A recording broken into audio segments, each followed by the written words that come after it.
menghadapi Malaysia ini ya mungkin Indonesia terlalu yakin. Piala AFF 2010 diselenggarakan di Indonesia dan Vietnam dari tanggal 1 hingga 29 Desember 2010 dengan diikuti 8 tim. Laos dan Filipina lolos dari babak kualifikasi bersaing dengan Kamboja, Brunei Darussalam, serta Timur Leste.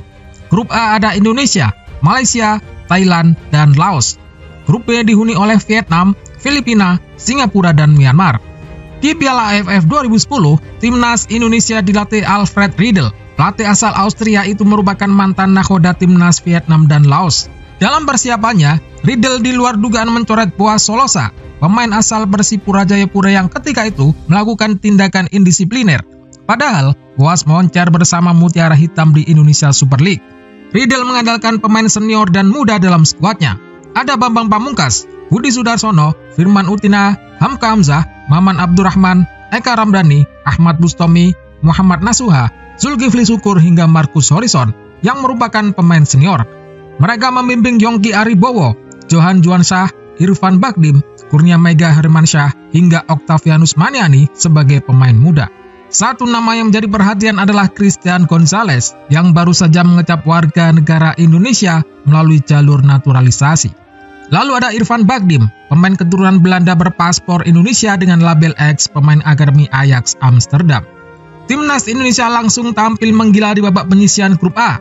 Skuad Garuda membuka kemenangan penyisihan grup dengan melawan rival abadi Malaysia.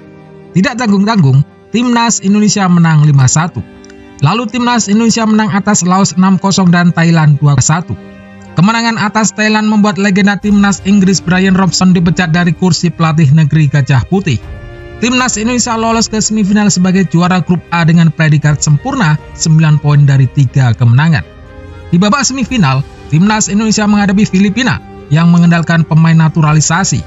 Salah satunya Yong Haspen bersaudara. Saat itu, Filipina dilatih Simon McManamy yang akhirnya menjadi pelatih Bayangkara FC saat juara Liga 1 2017 dan Timnas Indonesia tahun 2019. Timnas Indonesia berhasil mengalahkan Filipina 2 kali di Stadion Utama Gelora Bung Karno dengan skor masing-masing 1-0 melalui gol Gonzalez. Saat itu, Filipina tidak mendapat restu dari AFF bermain di kandangnya karena verifikasi stadion di sana tidak lolos untuk menggelar laga internasional. Timnas Indonesia melaju ke final untuk menghadapi Malaysia. Skuad Garuda bertandang lebih dahulu ke Stadion Nasional Bukit Jalil, Kuala Lumpur, Malaysia. Di sana, Firman Utina dan kawan-kawan dihajar Malaysia 3-0.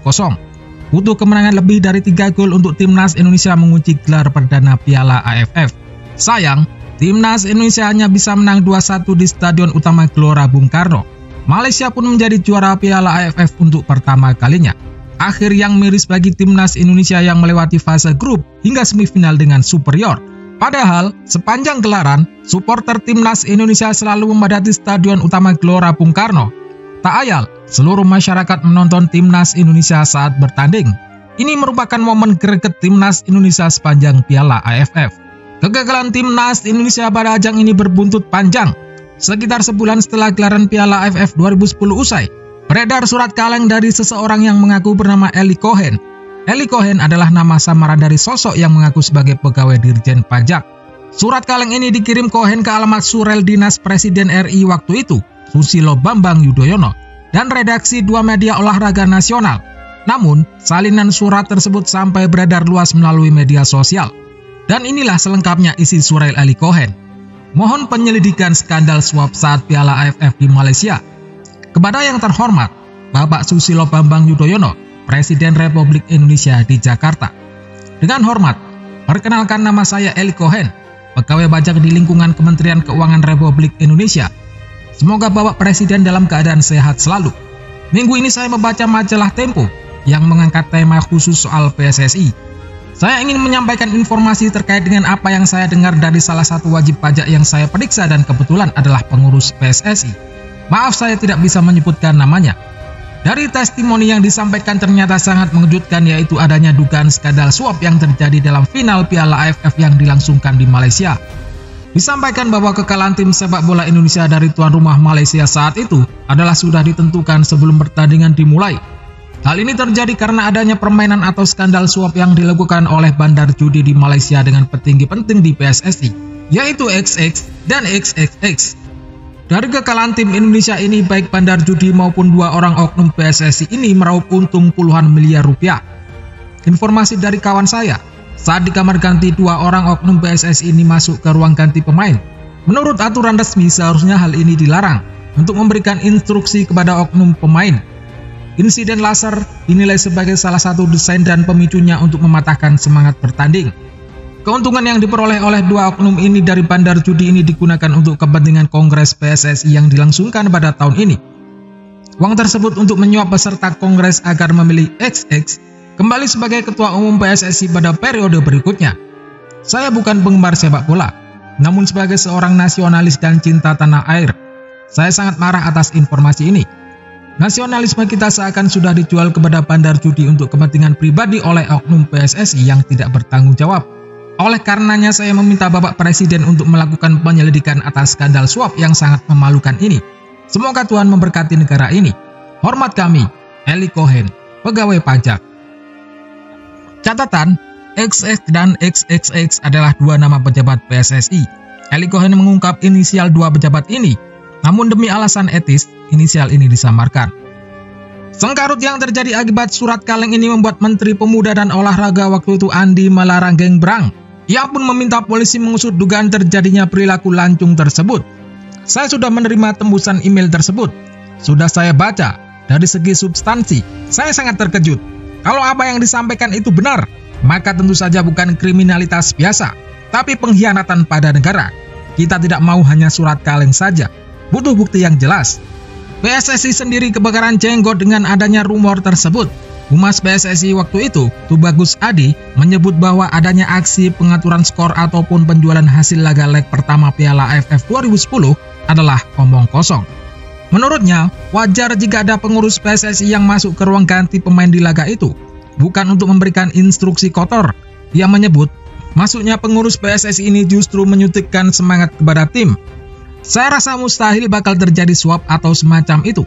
Apalagi ini sebuah momen yang berat bagi PSSI. Ada banyak hal yang menghambat langkah PSSI baik dari luar maupun dalam. Tidak masalah, asal mendapatkan izin dari pelatih. Saya rasa tidak apa-apa. Mereka ke kamar ganti itu untuk menunjukkan rasa kepedulian terhadap perjuangan skuad timnas Indonesia. Namun, tidak ada yang bisa membuktikan soal surat kaleng tersebut. Seluruh pemain timnas Indonesia pun membantah terkait dugaan pengaturan skor. Salah satunya adalah Hamka Hamzah. Salam Indonesia, buat teman-teman dan saudara-saudara semua di sini. Saya ingin menyampaikan sebagai bagian pemain AFF 2010. Mari semua bersabar menunggu bukti-bukti yang akan diserahkan ke Satgas Kepolisian tentang indikasi penerimaan suap. Janganlah menghujat dan berpikiran negatif dulu kepada kami skuad AFF 2010. Sambil menunggu bukti yang konkret, karena itu berdampak besar kepada kami dan keluarga besar kami semua. Mari kita tunggu sama-sama kelanjutan dari Satgas Kepolisian. Kami semua mengutuk apabila ada yang menerima suap di AFF 2010, karena kami berjuang betul-betul untuk negara. Tapi kalau memang terbukti ada yang menerima, maka hukum akan memproses itu semua. Salam Indonesia.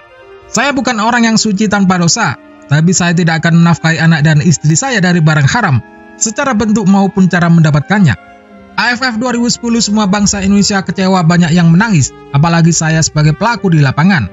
Saya sangat mendukung 1 miliar % aparat yang berwenang untuk mengusut yang katanya ada skandal besar.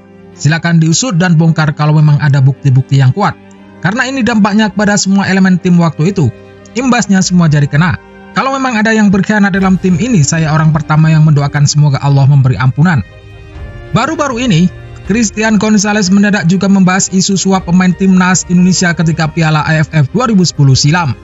Dalam klarifikasinya, Gonzalez menegaskan bahwa dirinya tidak menerima suap ketika Piala AFF 2010. Ia juga menambahkan, dirinya murni ingin mengharumkan nama bangsa lewat sepak bola, alih-alih sekedar mendulang harta kekayaan. Oleh karena itu, Christian Gonzalez mengapresiasi kepada para supporter yang mempercayai dirinya tidak terlibat suap di Piala AFF 2010. Naturalisasi tidak gampang, banyak pengorbanan agar bisa membela timnas, dan bermain dengan hati saat membela timnas selalu saya berikan di setiap pertandingan. Tidak sekalipun saya berpikir untuk mengkhianati dengan tuduhan-tuduhan suap saat Piala AFF 2010 lalu. Saya di sini hanyalah pemain bola yang cinta negara ini dan ingin membuat bangga seluruh masyarakat Indonesia. Terima kasih untuk semua yang selalu support dan percaya dengan saya. Namun, pengusutan kasus tersebut hilang di awang-awang. Tak pernah ada kepastian apakah yang terjadi di Bukit Jalil pada malam tersebut atau di Bukit Bintang beberapa malam sebelumnya. Sempat juga muncul kabar bahwa sejumlah oknum pemain bertemu dengan bandar judi di Bukit Bintang, sebuah kawasan hiburan di Malaysia. Pengusutan surat kaleng Eli Cohen ini seakan tenggelam dalam karut-marut konflik kepengurusan PSSI. Belakangan ini, ketika mulai banyak whistleblower match fixing bersuara pun, tak ada upaya untuk mengusut lagi kebenaran informasi Eli Cohen tersebut. Walhasil, sejauh ini yang muncul hanyalah dugaan dan prasangka.